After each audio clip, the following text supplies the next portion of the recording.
Assalamualaikum warahmatullahi wabarakatuh. Hai halo semuanya. Perkenalkan, nama aku Marcelina Tania dari 10E. Di sini aku ingin menjelaskan ke kalian semua tentang bab 2, di mana bab 2 ini membahas tentang UUD Negara Indonesia pada tahun 1945. Nah, di bab 2 ini tersusun dari 7 unit, di mana aku bakal bahas satu persatu.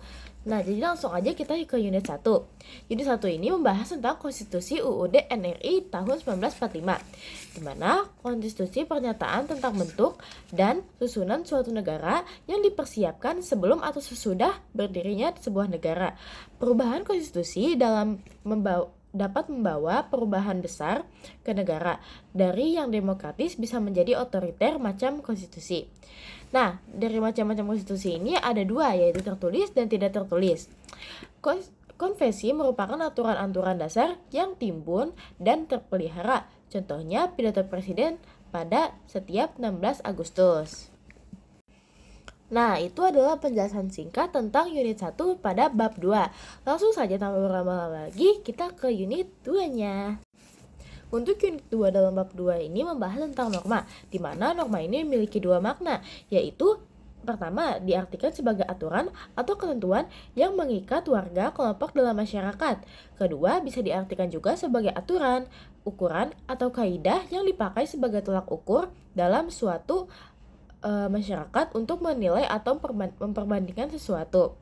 Nah, norma ini ada 4 jenis ya. Yang pertama ada norma susila, kedua ada norma sosial, ketiga ada norma agama, dan terakhir ada norma hukum. Nah, untuk norma susila itu merupakan aturan pergaulan masyarakat yang bersumber dari hati nurani. Norma sosial itu adalah aturan pergaulan dalam masyarakat yang menindakkan manusia dalam pergaulan dengan selamanya.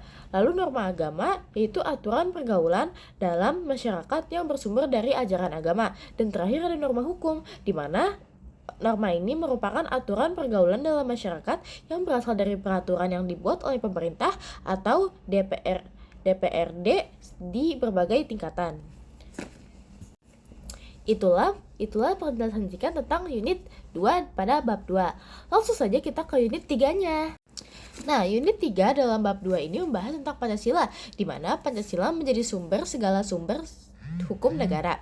Penempatan Pancasila sebagai sumber dari segala sumber hukum negara sesuai dengan pembukaan Undang-Undang Dasar Republik Indonesia tahun 1945. Alinea keempat, berarti setiap materi muatan peraturan undang-undang tidak boleh bertentangan dengan nilai-nilai yang terkandung dalam Pancasila. Di bawah Pancasila adalah UUD NRI tahun 1945. UUD NRI tahun 1945 selalu mendasarkan kepada Pancasila yang tertulis dalam pembukaan UUD NRI tahun 1945 beserta rangkaian cita-cita berbangsa dengan bernegara. Segitu saja penjelasan unit 3 di bab 2 ini. Nah, kita langsung saja ke unit keempatnya.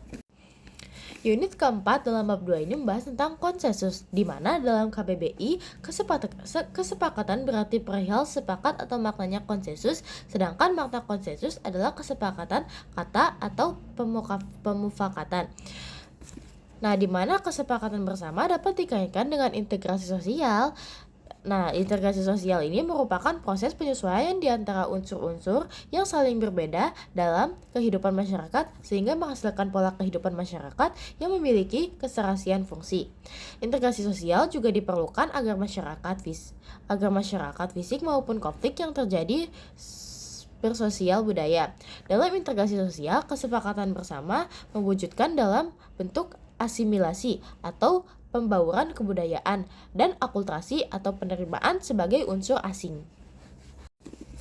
Itu saja penjelasan singkat tentang unit 4 di bab 2.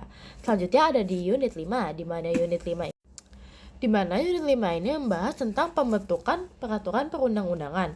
Nah, jadi itu kita memiliki Undang-Undang Nomor 12 Tahun 2011 tentang pembentukan peraturan perundang-undangan. Berdasarkan kepada pasal 7 ayat 1, Undang-Undang Nomor 12 Tahun 2011 berikut adalah jenis dan hierarki peraturan perundang-undangan yang berlaku di Indonesia. Yang pertama, Undang-Undang Dasar Negara Republik Indonesia tahun 1945. Yang kedua, Ketetapan Majelis Permusyawaratan Masyarakat. Yang ketiga, ada undang-undang atau peraturan pemerintah pengganti undang-undang. Yang keempat ada peraturan pemerintah, kelima peraturan presiden, keenam peraturan daerah provinsi, dan terakhir ketujuh peraturan daerah kabupaten atau kota. Di mana selain 7 jenis peraturan undang-undang ini, Pasal 8 UU nomor 12 tahun 2011 tentang pembentukan peraturan perundang-undangan juga mengakui jenis perundang-undangan yang lain, yakni mencakup peraturan yang ditetapkan oleh Majelis Permusyawaratan Rakyat, Dewan Perwakilan Rakyat, Dewan Perwakilan Daerah, Mahkamah Agung, lalu ada Mahkamah Konstitusi, Badan Pemeriksaan Keuangan, lalu Komisi Yudisial, Bank Indonesia, dan masih banyak lainnya. Itulah penjelasan singkat unit 5 di dalam bab 2. Langsung saja kita ke unit ke-6, di mana unit ke-6 ini membahas tentang di mana unit 6 ini menjelaskan tentang hubungan antara perundang-undangan. Dalam unit ini dibahas kalau semua perundang-undangan itu seharusnya sinkron, tapi ada beberapa masalah di mana di antaranya tidak sinkron antara perencanaan peraturan perundang-undangan pusat atau daerah dengan perencanaan dan kebijakan pembangunan. Bahkan ada beberapa peraturan perundang-undangan yang menyimpang dari materi muatan yang seharusnya diatur, di mana ketidaksinkronan ini antara perencanaan pembangunan dan perencanaan legislasi dapat tergambar dalam dokumen perencanaan pembangunan dan dokumen perencanaan legislasi periode tahun 2015 sampai 2019.